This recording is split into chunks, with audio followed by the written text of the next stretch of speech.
independence, love, social convention, gender roles, and religion. Charlotte Bronte's most famous novel challenges ideas on all these topics, and we are here to discuss it. I'm Charlene. And I'm Mike. And this is Jane Eyre Files.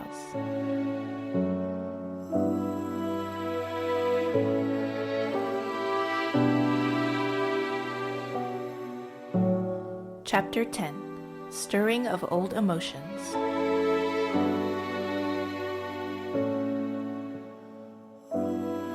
Hello, husband. Hello, kind fairy. I love that. I like to be called a fairy, like Jane is, a little later in the book. Well, I think, we talked about it on the last chapter, that when you have a chapter where Jane is doing a lot of the descriptions, there's not a lot of terms that I can come up with to call you, because there's not a lot of people who refer to Jane in any way. And so I think the kind fairy it's kind of an abstract term in this chapter, if I remember correctly. It doesn't actually refer to anybody in particular, because I don't think anybody calls Jane by any kind of name in this chapter. Yes, okay. But we're probably going to get a lot more instances of names that you can pick to call Jane and me. Yes, yeah. So this chapter, it's not too long, but it has a lot happening. There's a great series of changes for Jane that Charlotte Bronte just masterfully brings together as Jane is embarking on this next chapter of her life. And there's this marked transition between childhood and adulthood. Yeah, this one, to me, this chapter is just an absolute page turner. Jane's situation is finally improved. The story finally takes like a positive turn, and you can't wait to see what's next. I think I joked with you off the air that it was longer than some of the previous chapters, but I think I got through it about the same amount of time, because I was just whipping right through it. I was really enjoying it. Yeah. All right, let's get into our Spark Notes summary of chapter 10. After Mr. Brocklehurst's negligent treatment of the girls at Lowood is found to be one of the causes of the typhus epidemic, a new group of overseers is brought in to run the school. Conditions improve dramatically for the young girls, and Jane excels in her studies for the next 6 years. After spending 2 more years at Lowood as a teacher, Jane decides she is ready for a change, partly because Miss Temple gets married and leaves the school. She advertises in search of a post as a governess and accepts a position at a manor called Thornfield. All right, so this transition through Lowood is just done through a few short sentences. Sets up right in the beginning, and I think it's very efficiently done. Hitherto I have recorded in detail the events of my insignificant existence. This is not to be a regular autobiography. I am only bound to invoke memory where I know her responses will possess interest. Therefore I now pass over a space of 8 years almost in silence. 6 years as a pupil, 2 as a teacher at Lowood. Well, that leads to the first question I have, which is, do you wish there was more of that? Do you wish you could have seen more of Jane as a teacher? Is it just the fact that Helen's gone now and she's just going through the motions and she's growing, but I wonder, would there have been some moments of good character development during those 8 years? I wonder, because as you're reading this chapter, you see that Jane is putting off this like kind of placid demeanor, this easygoing nature that she's had because of Miss Temple, and she's just been comfortable, so that, maybe that wouldn't have made for very interesting in-between chapters of Jane just teaching and just going with the flow, which I feel like maybe she would have done. No, nothing dramatic might have happened during that time. Well, maybe if we wanted to see more of Mr. Brocklehurst getting chastised for his treatment of the kids, that would have been more satisfying. Well, would you like to have seen Miss Temple's beau?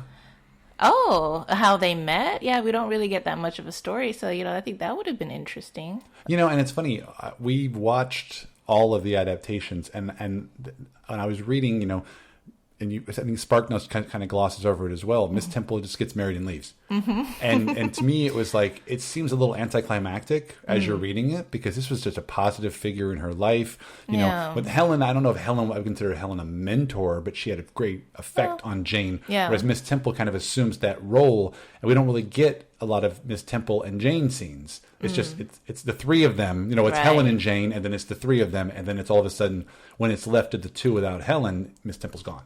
And so I'm wondering, when we watched all those adaptations, I don't remember exactly which one it was. Maybe it was 2006. I don't know if your beloved 1973 version. Don't we see like Miss Temple going off, and like all the students like around, kind of circled around and wishing her off? Yeah, no, I can't. No, I don't want to say for sure which one that was because I'm not entirely sure. But you can picture that scene, right? I do believe there's one adaptation that shows Miss Temple leaving. It might have been the 2006 one, yeah. And so when I was reading this chapter, I forgot because I had that image from the adaptation in my mind where I was like, I thought there was a little more fanfare to Miss Temple's departure, and there's not really. It's just like she's gone. It is described like they were given a half holiday, so there was some fanfare in the book, but it's not really lingered on. For Jane is more thinking internally about what her next step will be.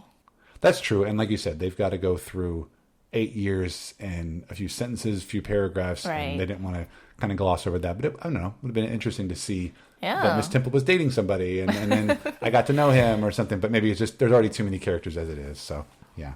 Well, I mean, just going back into the way that Jane describes what happens at Lowood in that 8-year period where Lowood was made into a quote useful and noble institution once they improved just a few things, which was the location of the school. Apparently they moved it to a more hygienic area. Yeah, I forgot about that part. I didn't realize they actually moved the school. That seems like a lot of work. How long did that take? Then they improved the quantity and quality of the food.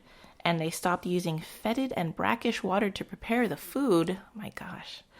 And then sufficient clothing and accommodation. So, just basic elements of living a good quality life. That's all they had to improve for it to be a good institution. Yeah. But again, I'm sure there probably is somebody counting pennies back then, And if you're dealing with a house for orphans, it's like I'm guessing they're going to be underfunded. So it's unfortunate that we lost several of those girls passed with all these conditions. But then it's just like, where is this money coming from?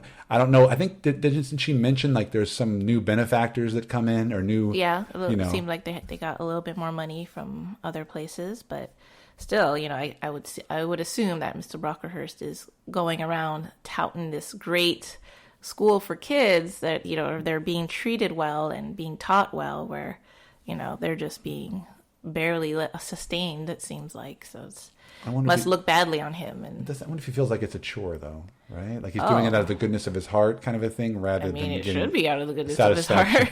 Yeah, and like I said, unfortunately, money does drive a lot of these things. So yeah, but and like you said, it's nice that all of his transgressions do kind of come to light, and that's what allows the school to have all those fixes and stuff. And then for Jane to be able to teach there and feel, I guess, happy that she's teaching there. Yeah, I feel like it's kind of a crowd pleasing moment, of comeuppance for Mr. Brocklehurst. Yes. The reader. I feel like in a story like this, especially, the readers need to believe that good is going to triumph over evil. Because when you just get chapter after chapter of Jane just being kind of dumped on, it's probably pretty hard, and so you need to know that something positive is going to come out, so that you would imagine that the readers are going to be a little bit more engaged. I don't know if that's something that came out of Charlotte's real life or not. I don't know. I don't know if the real life Brocklehurst actually ever was faced with what he did or how he treated the kids. Maybe just after Jane Eyre came out, when people started to realize, maybe it is that guy, and maybe he didn't treat the kids that well. Yeah, exactly. But then, now that Miss Temple has married and left, we get this long kind of inner monologues that Jane has, thinking about what she wants to do with her life, and is she happy at Lowood, and if she can do something else, see something more than just these four walls that she's been surrounded with for so long. And when I read this part now, I think back to when I read it in high school, and I feel like my senior year, when I was thinking about what I wanted to do with my life, that Jane's excitement about trying something new and getting away from everything she knows really inspired me to want to do something similar. Because I think at that time I wasn't even sure if I wanted to go to college. I was a little bit nervous, but then, of course, that's pretty much what your only choice is at that time, or at that age, where you really think, oh, I have to go to college to make something of myself. Well, yeah, and as we've discussed, you at this point you've been to two schools in your whole life, and you lived in the same house your entire life, right? Yeah. So it was a little nerve-wracking for me to think that I'll be off on my own, but I did decide that I wanted to go to a school that was about 7 hours drive away. I went to UC Davis. In Northern California. How did you choose that school? How many campuses did you visit? 3.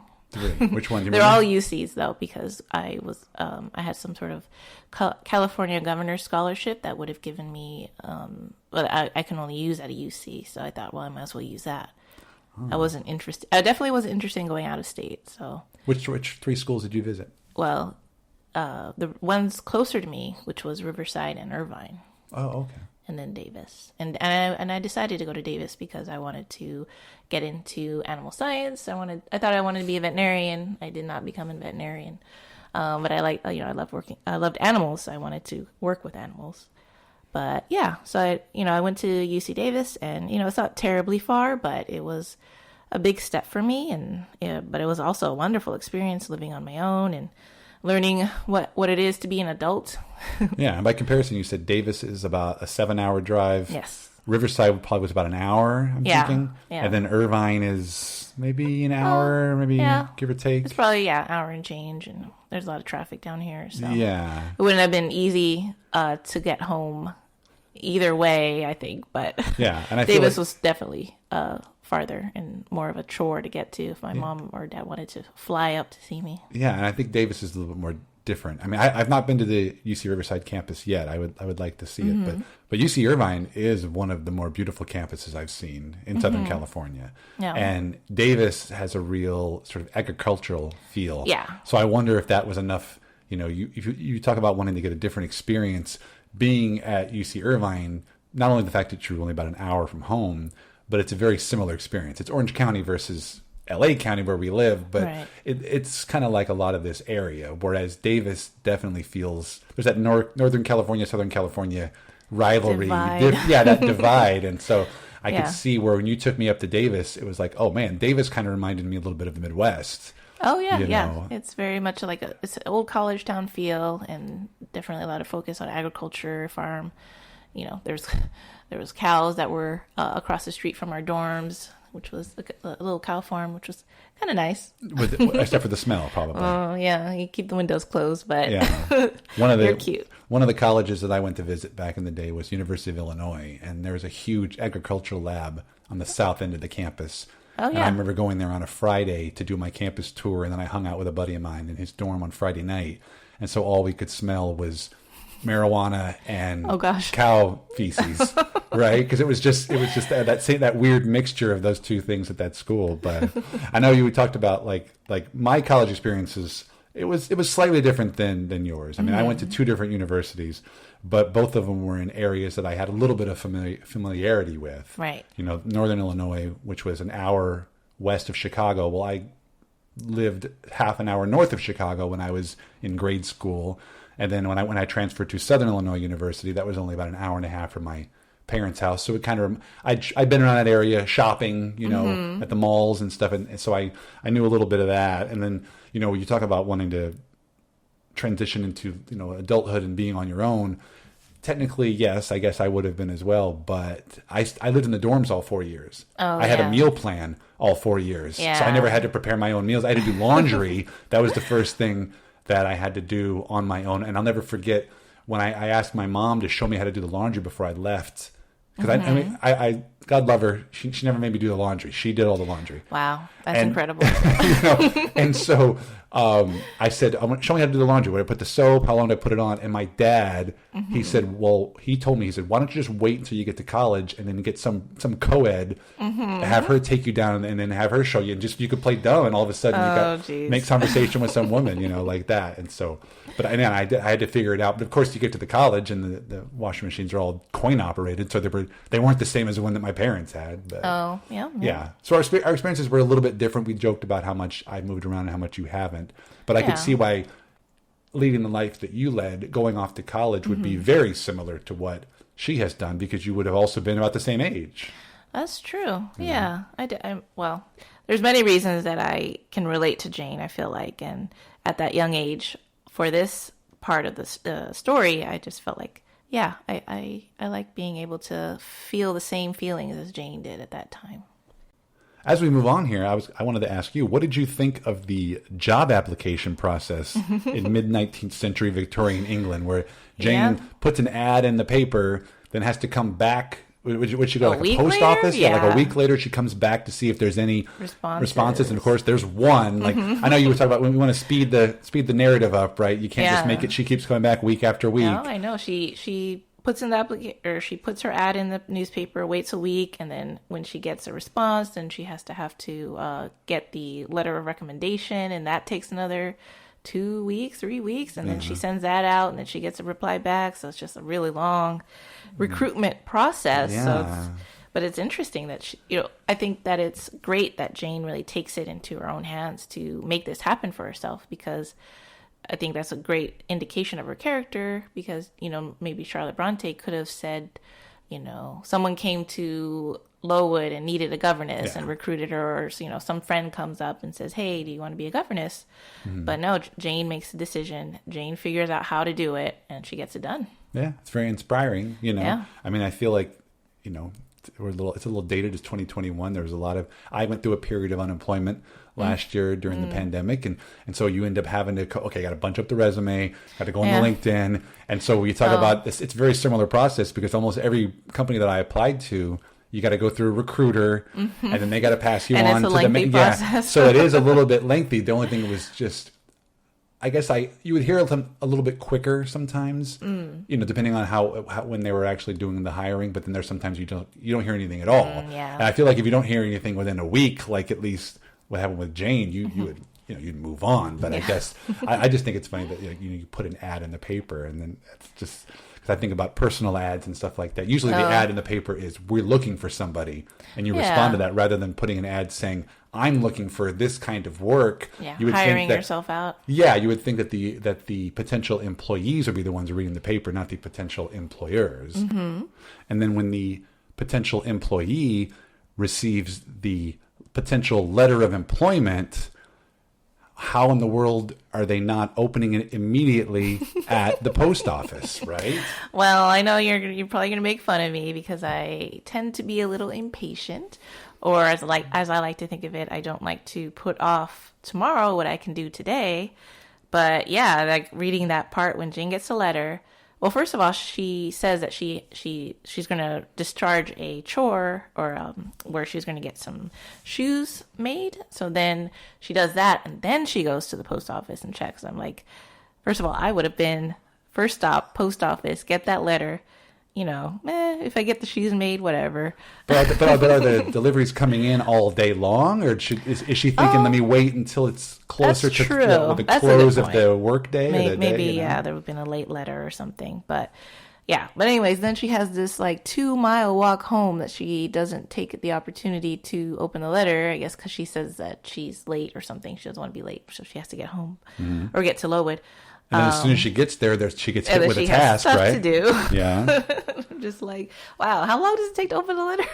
Well, I just related it, and this is something that Charlene and I have talked about very, very often during our entire relationship, and that is, we are very polar opposites on this issue. Charlene is the one, for lack of a better word, I'll say impatient, but my thing is, and I don't know where it came from, if I got it from either of my parents, but it's this idea that you should always have something to look forward to. And I like that. And I like that feeling of anticipation, because it's just because otherwise, when you go to bed at night, you're just like, okay, what have I got tomorrow? What do I got the next day? You're like, okay, let me just get through this work day, and I'll be fine. And so that's something that I like planning. I joke about my planning brain coming up a lot. And so whenever there's a potential for a vacation, or when we look at, I joked about how many different podcasts I'm on, so I have a little monthly planner, and I say, okay, let me watch this movie that night, and then I'll do this research, and then I'll record this podcast, and then I'll read Jane Eyre this day, and then it's just like I have something to look forward to. And we've got it's nice to look through a month and say, what am I doing on all the 4 weekends?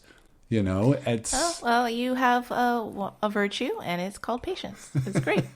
Yeah, because I do kind of have that moment where, like I said, if I get that letter Yeah. I would probably do the same thing. I would just be like, okay, let me see what else I can do, because I know, and I know you're guilty of this as well. I know the second that I open that letter, that's going to consume my focus. See, the issue is my focus is already consumed by this unopened letter. So let me just get that out of the way. But I can totally respect Jane saying, okay, let me get back and see if they need me for anything. Oh, they do need me for something. Okay, because as soon as I open that letter, I'm not going to want to be disturbed.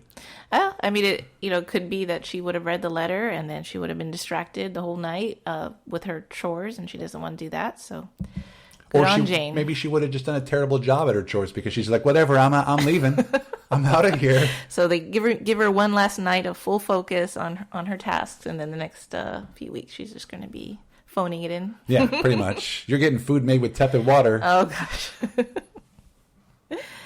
All right. So then, we kind of come to Jane getting the letter of recommendation, and she's going to go ahead and take this position at Thornfield, which sounds promising. There's an old lady there, so that has to be respectable. Mm-hmm. And then she also thinks that this location, which is a little bit closer to London, be more full of life, and at least will be different than what she knows at Lowood. So she is happy to do that. Yeah, and I love, there's a great quote I wanted to bring up here when she was reading the letter, and she says, I now felt that an elderly lady was no bad ingredient in the business I had on hand.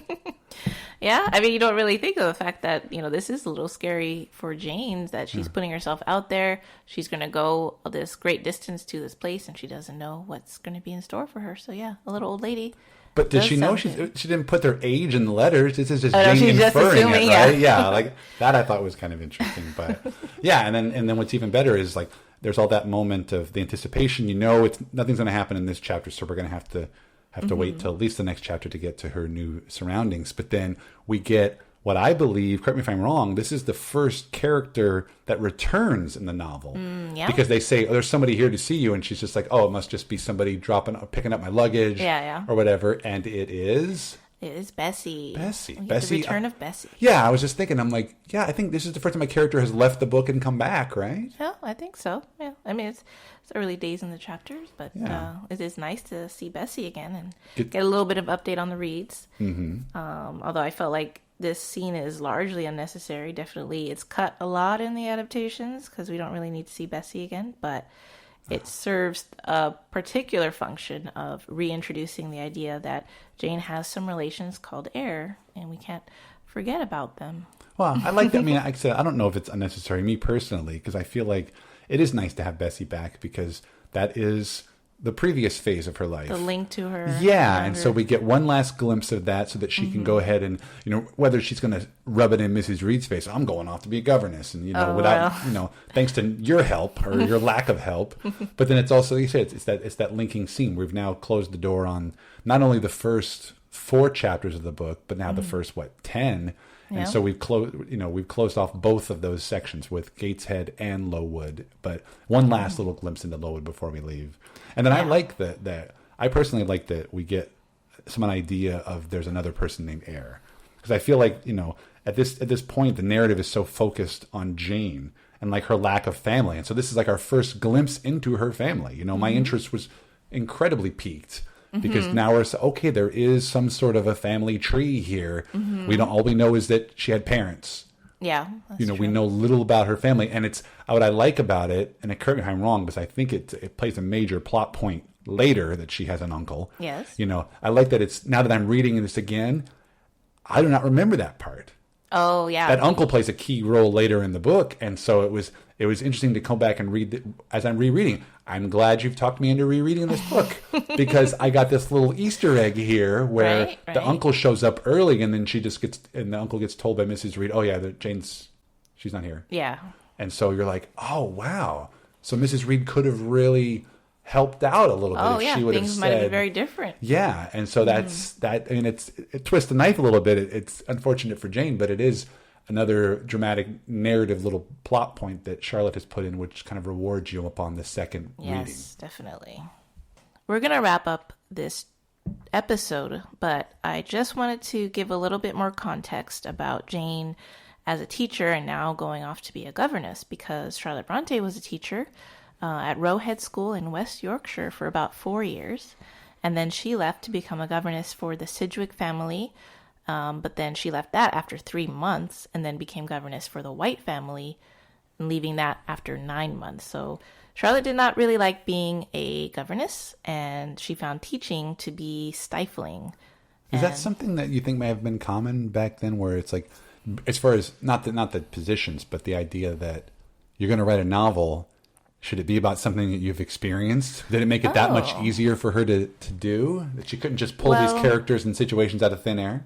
I think that helped her, definitely, for her it's her second novel, to draw from her experience directly. She did write another novel before this called The Professor, where she wrote the first person was a male, so she's writing in a male voice, and then, that novel is not quite as successful as Jane Eyre and her subsequent novels, and I think it's because Charlotte Bronte was not writing as much from a genuine place as she is in Jane Eyre. So yeah, I think that thems her.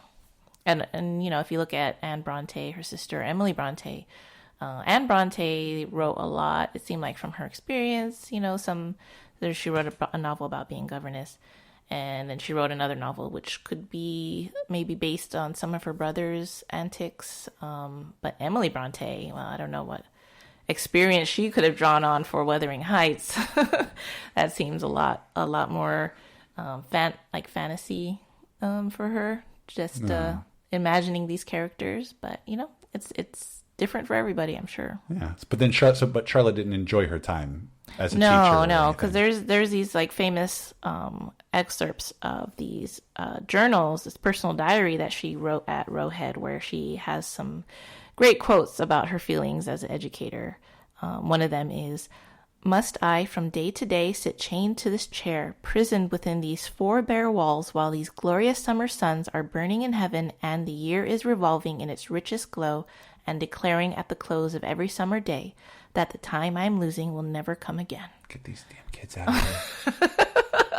That's the subtext. And yeah, it's really kind of sad. But glorious summer suns? Did the teachers not get the summers off back then? Oh, probably not. I mean, yeah, I don't know. When did they come up with the idea of 9-month school year? Yeah. I wonder. And then, when Charlotte was young, she would write many stories of Fantasyland with her brother Branwell. So there's this other quote from the Roe Head Journal where she references these stories that she used to write. So she says, "I shut the window and went back to my seat. Then came on me, rushing impetuously, all the mighty phantasm that this had conjured from nothing to a system strong as some religious creed. I felt as if I could have written gloriously. I longed to write. The spirit of all Verdopolis, of all the mountainous north, of all the woodland west, of all the river-watered easy came crowding into my mind. If I had time to indulge it, I felt that the vague sensations of that moment would have settled down into some narrative better at least than anything I had ever produced before. But just then a dolt came up with a lesson. I thought I should have vomited." Dolt. A dolt. It's like the inmates at Lowood. Now she's, her pupils. But yeah, she has far less patience for them than Jane seems to have. She just wants these kids to go away so that she can write and give vent to her creativity. Yeah, and it kind of brings up something. I don't know the exact expression, but they talk about, like, what do they say? You don't, work to live, not live to work. Right. I can tell our listeners right now that Charlene is brilliant at Photoshop. Oh. She taught herself how to use Photoshop. And I remember years ago, after we first met, there was an opportunity where I was working at a movie studio, and there was a job opening that involved doing some artwork and some Photoshop. And I said, "Oh, maybe this would be good for you." And you said, no, my job is doing animal science stuff. Mm-hmm. And then you thought, if I did the Photoshop as a job, then I wouldn't enjoy it anymore. Yeah. And so I wonder if Charlotte was in the same position, where it was like having that writing, that outlet, that something to look forward to, if you will, that she could just get through her workday dealing with these dolts, and then get back to her passion of writing. And I wonder that maybe that might have inspired her. Whereas if she really enjoyed her job as a teacher, would she have brought it upon herself to want to write on the side, or would she have just been, how can I make myself the best possible teacher because I'm enjoying it so much? I love these dolts. Yeah, that's a good point. I don't know if Charlotte Bronte would have written as much and as well if she really loved teaching or really loved being a governess. But you get a little bit of that from Jane, who is more practical, where she accepts that she needs to work for a living, and she doesn't seem to have any aspirations to be a great artist or writer. So you see that she's okay, I guess, with what she has, and even though Charlotte does give her a passionate side that longs for more freedom.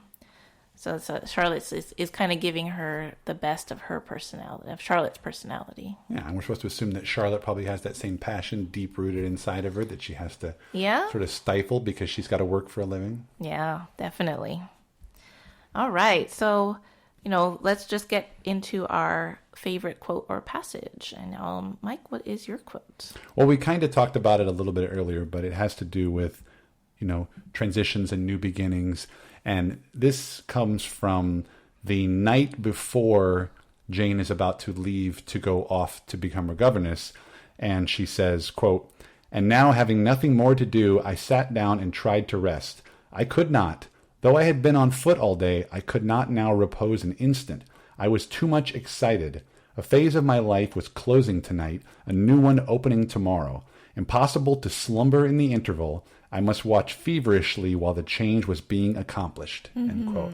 And that one really hit home to me because I can relate to it so much because of all the moving around that I've done as a kid, all the different schools I've attended. I changed majors in college, so I know all about trying things out. I vividly remember the very first day that I went to college. I'd gone through all my years of high school, and then we moved to a new town after I finished high school. And I took a semester off in that fall, and I didn't start college until January 1994, if I'm dating myself. And that was my first semester in junior college. And the very first day, I don't know if it was either the orientation or my first day of class, I could not sleep. Oh, right.